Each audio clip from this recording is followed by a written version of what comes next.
Now, here's the last item I want to bring up before we get into the top of the hour here. The sales tax for property swap. Right? They want to swap out some sales tax for some property tax. And that's sitting up in the legislature again, up in Tallahassee here in Florida. And this is, and I'll read the short little article we have here. Put on a back burner a couple years ago, the idea of swapping a sales tax increase for property tax cuts has emerged again in the Florida legislature. The bill filed in both chambers last week would boost the state sales tax by 2.5 cents to 8.5%. All right, so the sales tax goes up to 8.5, a 42% increase, right? While at the same time axing the state's required property tax levy for education by more than $7 billion a year.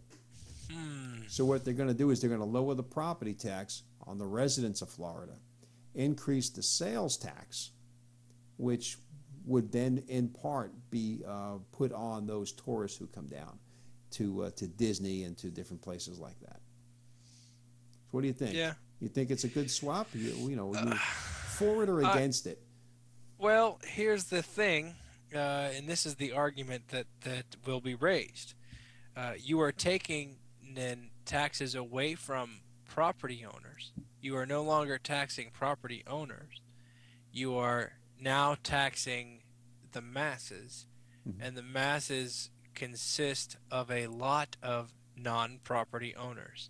So the argument is going to be that you've shifted tax burden away from those who own property, so therefore can somehow afford to pay more taxes, to the poor masses who, because they don't own property, obviously can't afford to pay more taxes. Well, now the other side of that is that the people who don't own property rent property, and part of their rent is it goes to the person who owns the property who has to pay the tax.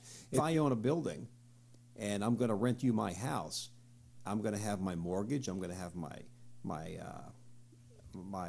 insurance, I'm going to have my taxes, I'm going to have my maintenance fees for my the pool guy and the lawn guy. I'm going to take all that, wrap it up, divide it by 12, and that's what you're paying each month. Oh, right. So it's already in there. So even if the person who's renting, because they don't own, still they're paying that tax, even though they don't know it. It's part of their rent. Of course. Now, on the other side of this, the person who owns that house is not going to lower the rent because they're no longer paying that tax. Yep. So the renter is going to wind up continuing to pay that sum that they were paying before, which was that tax. They don't see the tax cut, but they do see the increase in the sales tax. So the renters and the people who don't own homes, they're going to be the ones who get hit the hardest because they're going to get stuck paying both ends of that. You got it, and that's the argument. Yeah, the tourists come down, they're just paying increased sales tax. But it's part of the vacation, it's part of the tourist thing, and that's kind of a soft target. They're not going to say, look, I'm not going to Florida because they just increased to 8.5% their sales tax, so I think I'm going to go to Charleston instead. Right? They're going to go to Disney, they're going to Disney. They're going to Universal, they're going to Universal. Right. So they're going to pay their share.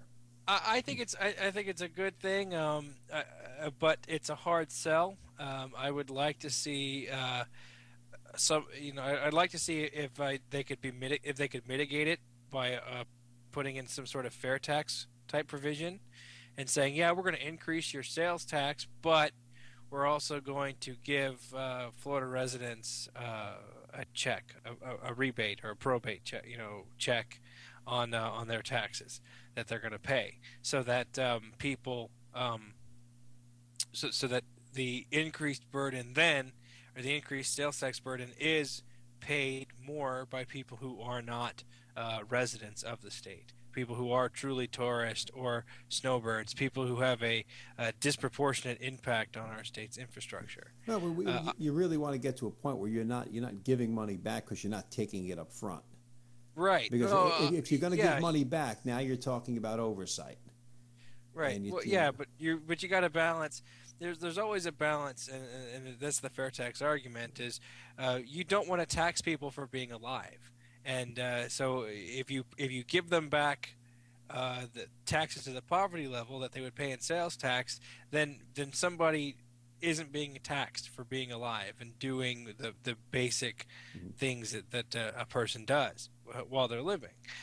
So I happen to agree with that argument. And if philosophically the that that yeah, we all have to pay our fair share, but what how do you constitute a fair share? I think that the argument that sales tax, just a true sales tax, is regressive, is it does make sense, but that a consumption tax is really the only proper way to institute a voluntary tax system, because it's the only way to really have a paperless tax system, where you're not looking at somebody's property, or looking at how much somebody else is paying them.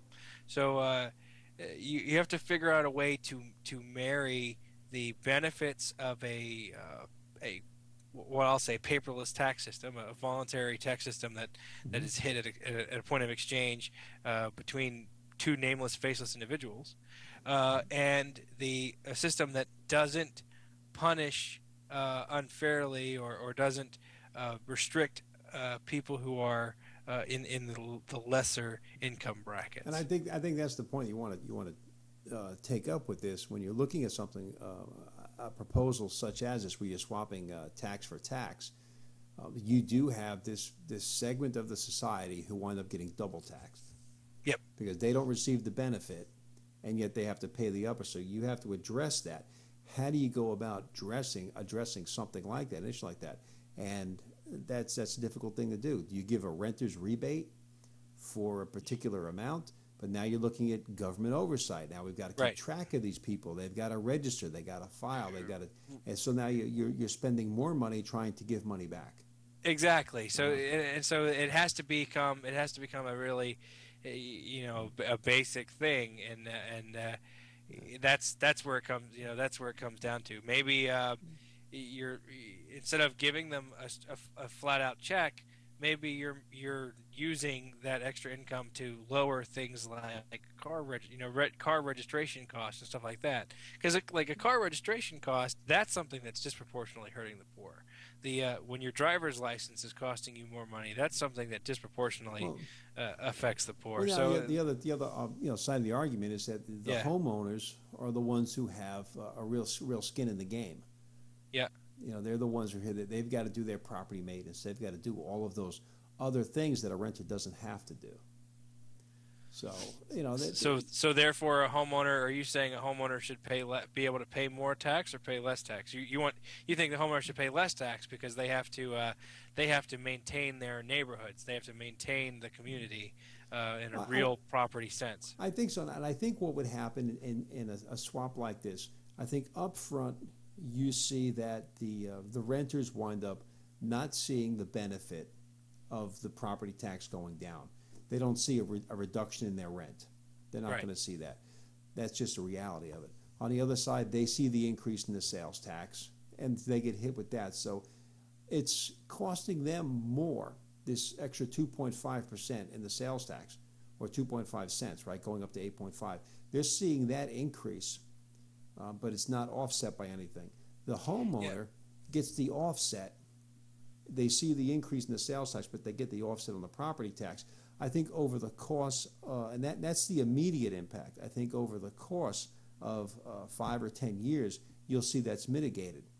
Right. It'll balance out because the We'll increase in call it the free rents market effect of the rental increase in the properties. market, Mm-hmm. when the increase in rents will be suppressed by the fact that the taxes aren't driving a need for the owners to raise their rents, so they'll raise the rents slower than they would have if they were being taxed at a higher rate. And And it may allow an opportunity for an owner to lower the rent, yeah, to bring in someone. So if they find a good tenant, they can lower the rent. So it gives a little incentive that way. But I think leaving it up to a free market to leverage itself out is probably the best way, because there's no oversight involved in it. There's no manipulation it has to have, no tracking, no registration, no paperwork, none of sure. that. You don't have to expand government by allowing the market to handle itself. Yeah, but there are other. I mean, and that's true. But there's other tools in the box. I mean, I think the car registration, driver's license thing, these mandatory state things that we have to do anyway, you know, until we get rid of them, we could probably lessen the burden on our citizens. I mean, Well, I if don't, I you don't have know to have a if, driver's license, why would we want to make it to a point where, oh God, it's $100 for you to have a driver's license? Well, if I don't have an ID, I get in trouble, but yeah, I got to fork out this money to have an ID. Yeah, those kind of systems. That's